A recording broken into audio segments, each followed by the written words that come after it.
Our next reader is Kathleen. Is that right? Sure. You next.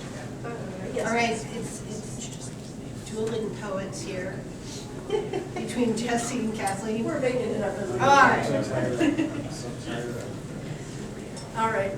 I have one more Jim Harrison. I think I should switch glasses with Milt. I have one more Jim Harrison poem for you here. This is The Night Jim Harrison Called to the Wolves. And it's another one from out on the Yellow Dog, Michigan Highlands. So this is an epigraph from his friend Thomas McGon. And it's on Saturday night, my oldest friend, Jim Harrison, sat at his desk writing. He wrote in longhand. The words trailed off into scribbles, and he fell from his chair dead. I think that's the way every writer secretly wants to end. The night Jim Harrison called to the wolves. For most of a week, the old poet's ghost wandered lonely in a logging maze, pausing to relieve himself where moose hooves scrawled deep in their wanderings.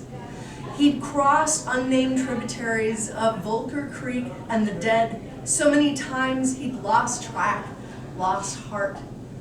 Where he waited now, watching light drip from the tips of spruce, was the same place where he'd loved her once, that big-boned, Big Bay waitress, or where he dreamed he'd taken her once on a carpet, soft, reindeer lichen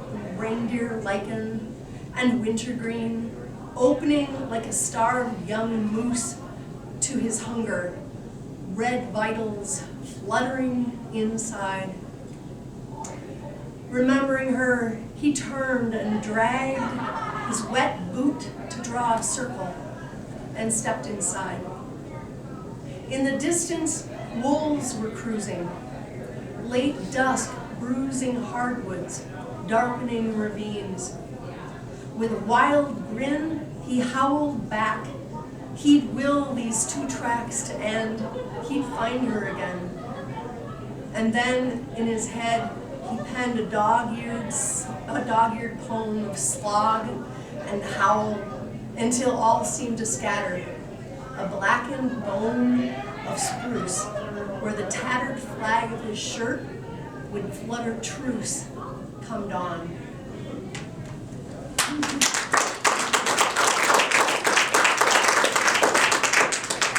See, if you guys clap, then I always want to compete with myself for more applause for this. It's really exhausting. I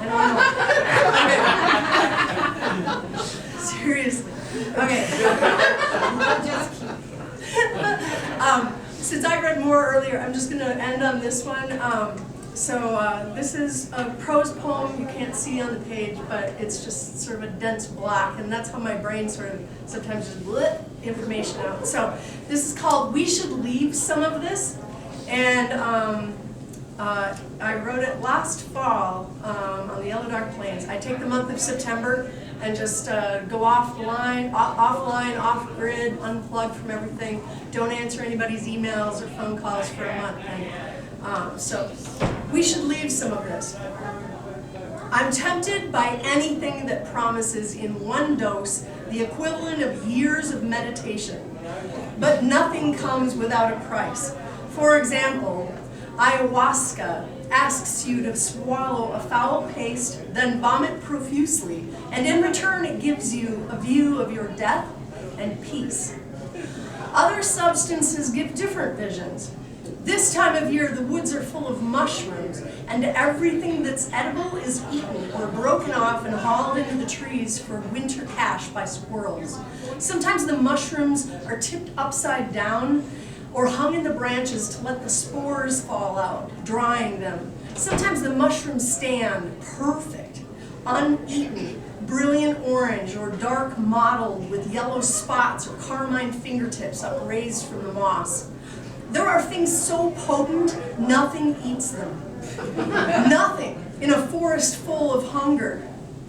Sometimes at the edge of a large, lurid mushroom, you'll see the tiniest nibble. Sometimes in the dark, something comes and merely licks at it. Last night, cutting firewood into twilight, I cut a limb of white paper birch that had fallen in a storm. Didn't the Anishinaabe warn we should not take all of anything? We should leave some of it, even if we're offered all of it? Didn't William Stafford say we should leave some of this in case God comes back to see what we've done? When I got to the end of the branch, the ragged end that had torn free of the tree, I took one more cut and up-boiled black shreds that at first I mistook for rotten pulp. They were ground wasps, a nest of them in fact. In the void of the rotten crotch of birch, I could have left it, but then I wanted to take that last slice. As I fell, I felt them stinging along the backs of my legs, in my hair, behind my ear, below my nose, down my leather gloves. I wore earplugs for the chainsaw. I don't think I cried out. I knew there was no one to help, understood I had brought this on myself. I flung my glasses off, beat myself over my own head with my own gloved hands, and tried to run. A day later, I ache everywhere. Parts of me are swollen still. Parts of me are the before and after of a before and after illustration. I fell asleep early, chilled, and woke sweating, still cold, fired up the wood stove.